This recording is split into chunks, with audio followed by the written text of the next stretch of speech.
Well, we're going to start where we always start, with the injuries, because you've been blighted this season. But any fresh problems, any dramas, anything to worry about since the last time we spoke to you? I'm absolutely buzzing. Absolutely no dramas. No, everyone's who I expect to be fighting fit is fighting fit. Got a few players sort of coming back now, which is good. Joe's sort of in and around it. Jack's around it. Nath got through midweek, good. I'm trying to think of a drama to give you, but I haven't got any. Everyone's sort of coming back and everyone's fit from last weekend, so no complaints.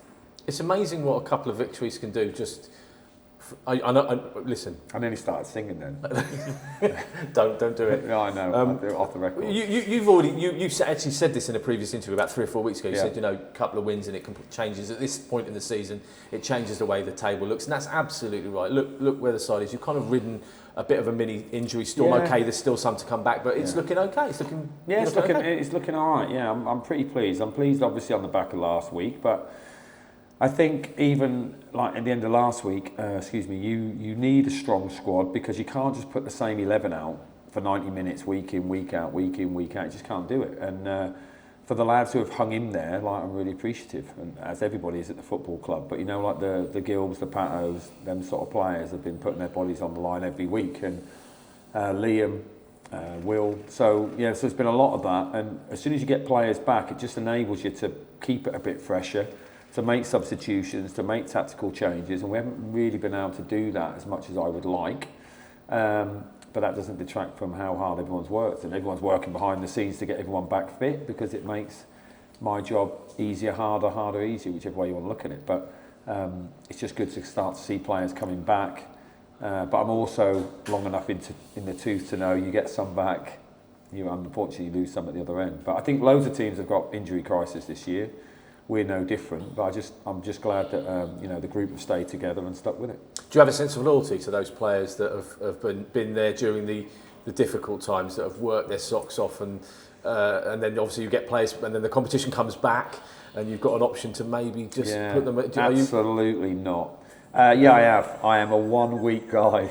I mean, hopefully the lads never watch my interviews. It's a disaster. I get the coaches always laugh at me over the years that I get emotionally attached to people, which I do. I still obviously make the right decision in my heart of hearts, but it doesn't make it any easier for me. So if I know someone's, run their blood dry for me, and then all of a sudden I've got 2 world beaters in the room, I'm thinking, I'm going to have this horrific conversation that I don't want to have. So then what I do, I put a session on when there's loads of tackling and loads of running into brick walls, and hopefully I'll find another way out of it. So we haven't had to do any tackling drills yet, which is positive. But look, everybody contributes in the squad all the time. I say this all the time. You pick the first game of the season, everyone's a bit, not everyone, 50% of the room is a bit like, it's not my turn. Like Boo-Hoo, over the course of 46 games, it will be a different team on Boxing Day than it is in the first game of the season. It will be a different team in April, a different team in May, a different team in November. Teams change all the time. So the ones who are consistent with performances play a lot more games. That's simple as that. And the ones who have stepped up are obviously high on my good boy list. Sounds like I've got a dog here, good boy. But my good boy list. So, for example, midweek, I was really pleased with how the lads played. Out of possession, they worked really hard, but the pros were excellent in the dressing room, excellent at half-time, excellent after the game. And the young lads who had a game, I see them in a different light. So it's a constant moving thing, in fairness. Yeah. So in the same, I'm not telling anything you wouldn't know, but in the same way you can fall in love with people,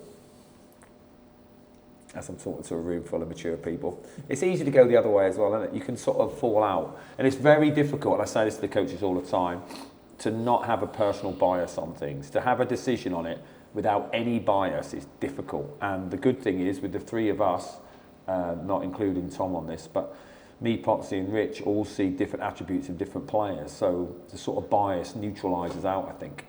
We heard from Darren Potter, of course, doing the post-match interviews, the pre-match interviews as well. How's he developing as a coach? I was thinking to make a joke about how immaculate he looks. He's so neat, isn't he? Like, honestly, like me and Rich are like tramps compared to him. Like in the dressing room, our clothes are sort of hanging up. He's like folded, and his desk is beautiful, and mine and Barks has got bits everywhere. As a coach, like, I knew he'd done really well. I watched him coach a couple of times at my old training ground for his team at the time, and I've always liked the way he's like behaved, if that makes sense. Mm-hmm. I like behaviours in people, and I think you can judge a lot by that. So I always liked the way he behaved when he was a player for me years ago. I liked how he was as a player when I played against him. And I've always sort of kept in contact with him, not like in a nuisance way, like, but in a random way if I saw him or anything like that. So I always knew that he'd be someone I'd want to work with, the first and foremost. And then since I've had him in the building, I'm not saying I've developed him in any way. There's no way I'm taking any credit for that. Rich is a much finer coach than all of us. So, but he's been dovetailed into sessions. We're trying to give him more and more to do. Not in like a charity way, just because he's very good, and it's a different voice. I like if I talk to the lads all the time, day one I'm hilarious, day two I'm getting a bit boring, day three, oh my God, the gaffer's irritating us beyond all measure.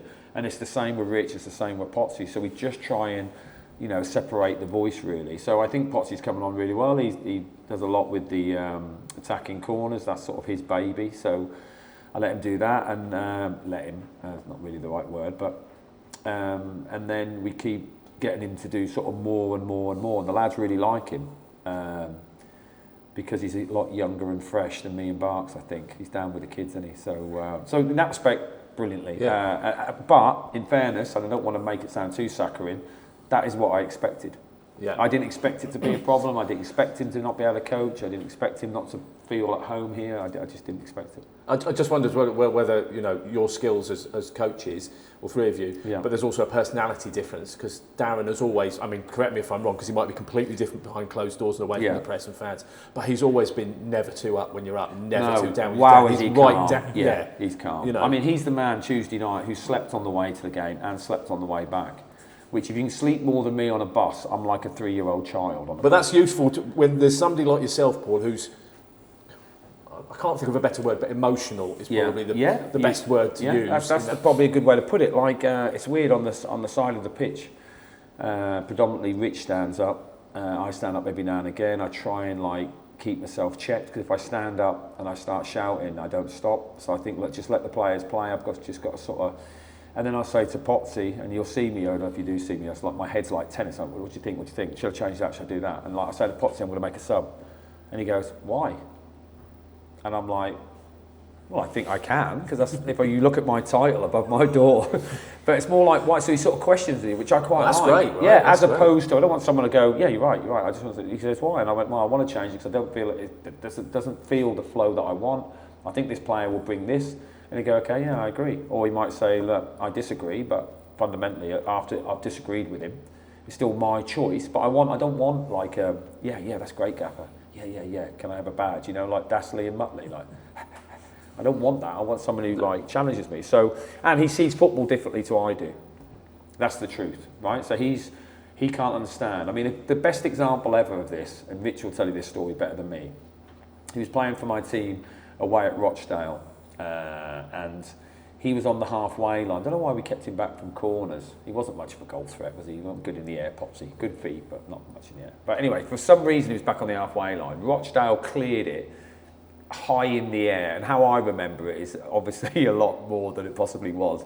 But it felt like there was like 12 Rochdale players running at him, right? Somehow they managed to get a fan on the pitch. And they were all running at him, and all I remember saying to Potsy is, hook it back in. And Potsy like controlled it, and there's people like running at him, like took a touch and laid it off, and like Rich turned at me and laughed at the time, says, look mate, there's no way Potsy's hooking that back in. He's too good. So he sees football through a lot purer than us, and at times we're saying that we're going to do this, and he went, why don't you do that? And we went, look, because in the heat of the game I don't think the lads will see that or do that, but we're trying to, I'm not trying to see the world through Potsy's eyes, but I'm open enough to think, I haven't got all the answers. No one has if you think you've got all the answers. So, look, this is the way we want to play, this is how we think we're good, but I can see that. That makes sense. Let's have a look at it in training and all that. So, in all answers to your question, I think he's doing brilliant. This division, it's a bit bonkers, isn't it? I mean, everyone can beat anyone.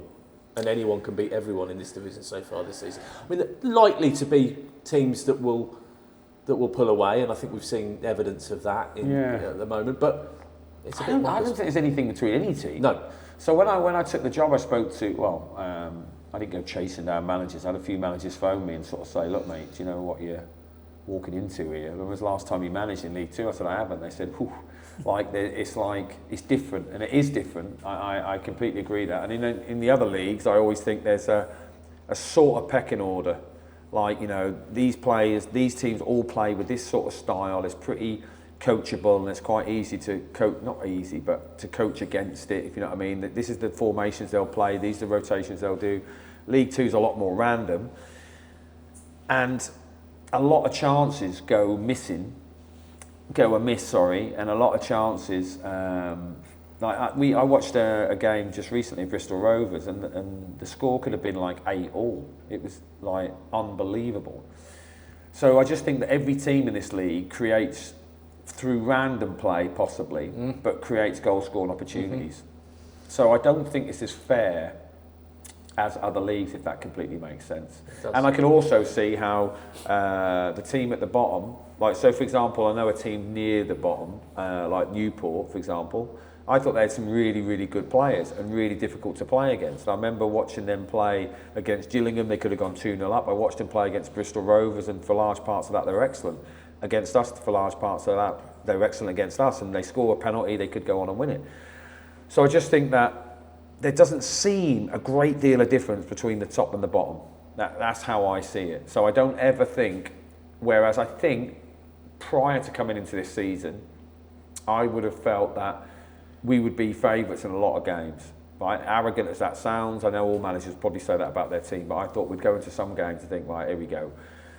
And it doesn't feel like that. I think every team, every team seems to be good at set pieces now. Every team seems to have a long throw now. A lot of teams now don't play out from the back. A lot of teams play forward a lot. There's nothing wrong with that. I'm all for exciting football, but a lot of teams have a pretty physical front line, quick and strong. So there doesn't seem such a discrepancy from the bottom three to the top three. So if Walsall went and played Newport away Saturday and Newport won 2-0, I wouldn't be like, a gasp. It's not like Man City losing, Southampton last year or something like that. You know what I mean? So that's what I think. I do think that a lot of the teams have little tweaks to their style, but generally speaking, there's just loads of goals off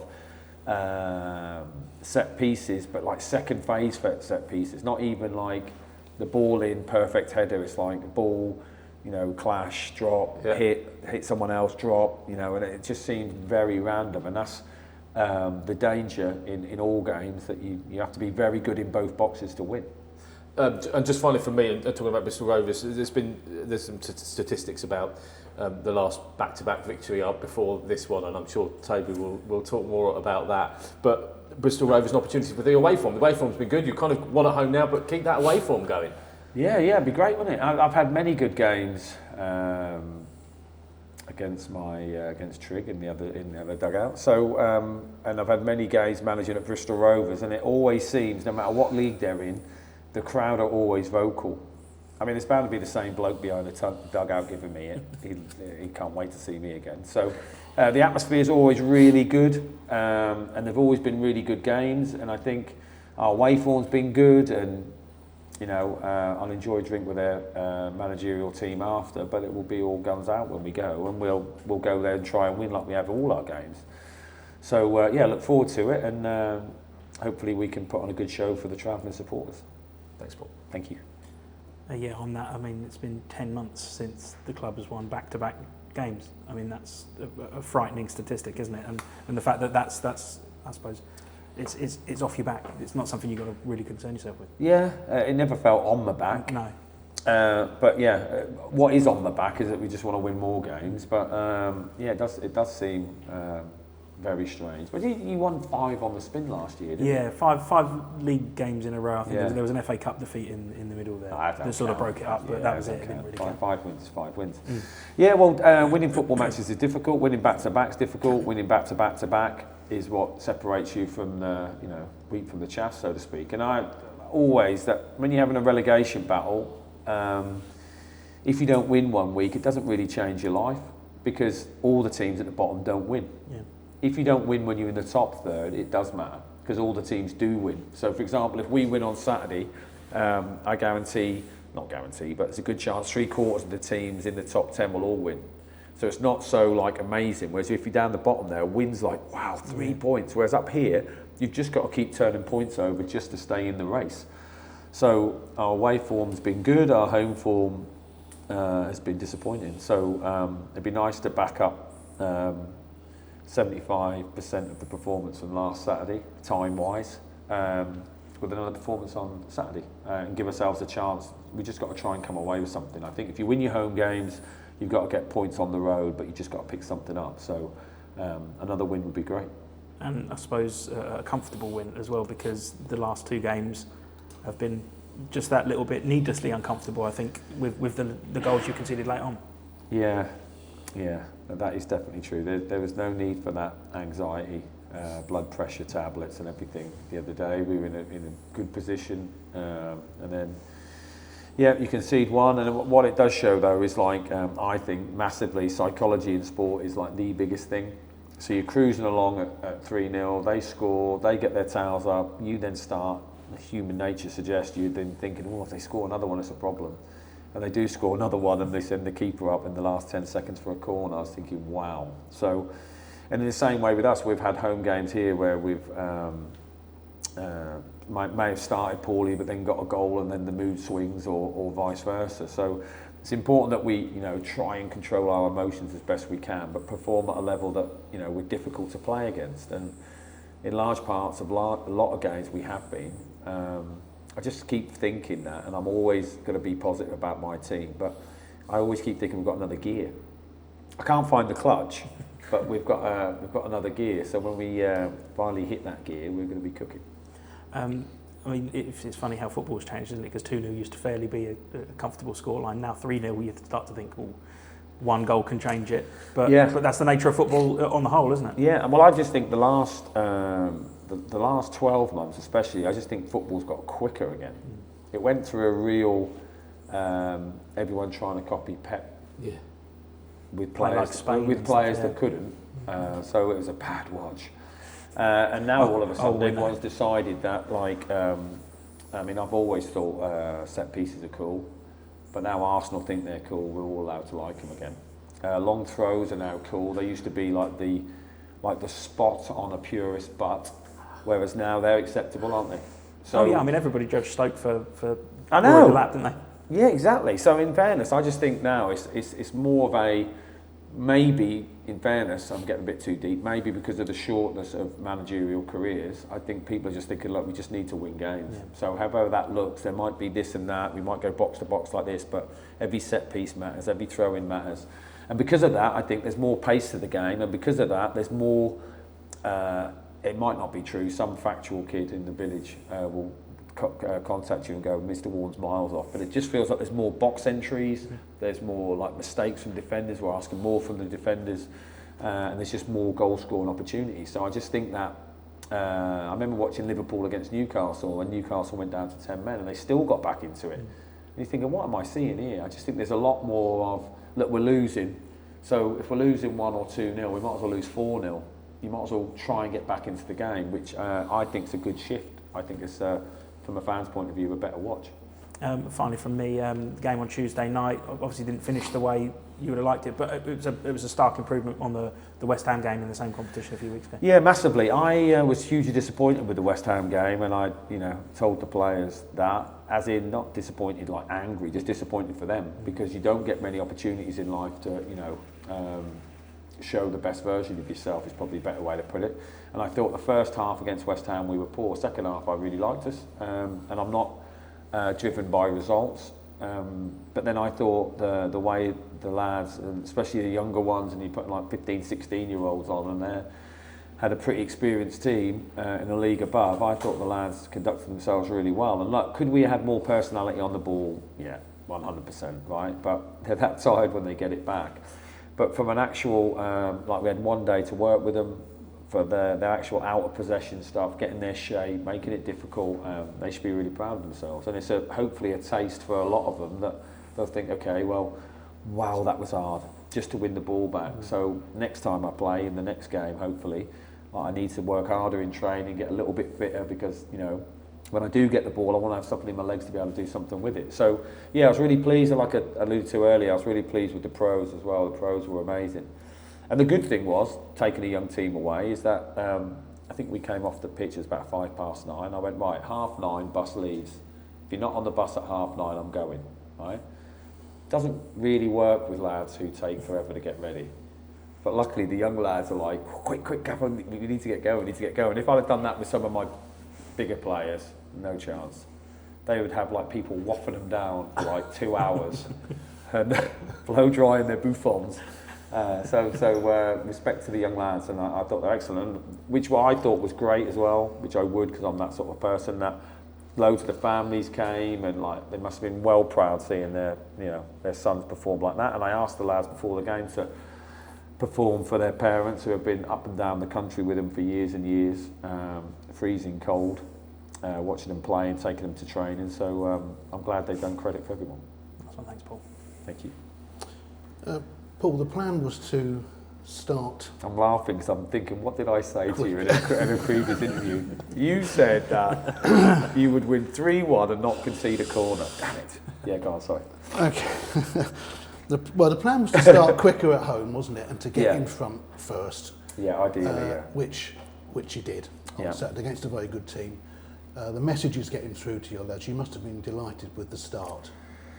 Yeah, really pleased. Like the messaging was powerful because it came from the lads, really, if that makes sense. I asked them where they thought we would, may have let ourselves down at home, and it's one thing saying it, it's one thing thinking you're going to do it, it's another thing doing it. That's obvious. So I'm really pleased with the start of the game. Really pleased with how little we allowed them to have first half, but then second half they definitely asked more questions of us, but they're not expecting to. They were like one of the top teams. So, but whatever they asked, the lads stood up. And on another day, I think I said in my press after, it could have been 6-5, it could have been any scoreline. So if you're a neutral and you come to the game, you got good value for money. If you're a fan of either team, you might have lost a couple of months of your life, unfortunately. But the messages got through. Obviously you still want improvements, you still want this, you still want that, but fundamentally for us to beat a team in the top half, because most of our wins I think have been with teams in the lower half of the league, for us to go toe to toe with a top half team is a boost for everyone. Brilliant second and third goals. I know the first one was a bit of deflection, but that's lovely. Brilliant second and third. That turn and go by Mendes, and I think Callum was already on his back sliding before the ball was even reached him. That's kind of real leading by example by your more experienced players. Must have been brilliant for the younger players to see that. Yeah, they train, they look after themselves brilliantly. The seniors here, they're excellent. So like I brought them in because I know what they can do in this league and hopefully in the leagues above. But they don't just bring their on-field performance, they bring their off-field. Like if you go to the gym in the afternoons, the lads are doing recoveries and that all the time, and that's what they bring as well. So when they do perform at a level, it is good for everyone in the club to see it. So, and the goals, obviously, the first goal came from Melesh, John, managing to find Pato on his shot cross, back out to Pato, who crossed a dangerous ball in, and then Mag's got a little bit of fortune, but if you're not in there, you don't get it. And then the second goal came from the fact that we got the ball back after we'd given it away, but our press was quite good, and Liam won it back, and as soon as Mendes cut inside, I knew it was a goal. I've seen him score many like that, so that was great for him. And I think it was parts of his game on Saturday that he literally was unplayable. So I told him whatever he did Friday night, he has to do every Friday night from now on. So I hope it wasn't fish and chips, because that would be in the long run a bit of a pain for him. And then like Pato's goal, if you see it, it wasn't, obviously you did see it, sorry, it wasn't dissimilar to Kel's chance. When Nat put it across to Kells, but the thing I liked most about that goal was Will driving with the ball and just kept going. Sometimes players get rid of it quick because they think, I don't want to mess this opportunity up, but sometimes you just got to back in what your brain's telling you, and the fact he put it on a plate for him, and obviously he was well pleased, and the joy of watching Pato do his very strange fisherman celebration. So it was good. So at that stage, you're thinking, right, this could be like a handsome day at the office. And and that's why football, everyone loves it, because it's just like swings and roundabouts. I think how many cliches I can get in, but it can just change on a shot, on a cross, on a misplaced pass, on a deflected shot, a poor bit of defending or whatever, and they got the goal back, which their play deserved. They definitely deserved at least a goal off us, and we just done enough to hang on. So there's some really good performances, and like I thought, both wing backs were excellent as well. And considering we changed the shape at like 2:45, we'd worked on 4-3-3 all week, and then with Scotty pulling out in the warm-up, so to suddenly go to a back three with wing backs, for the lads to take the very brief information we gave them is massive credit to them as students and as footballers.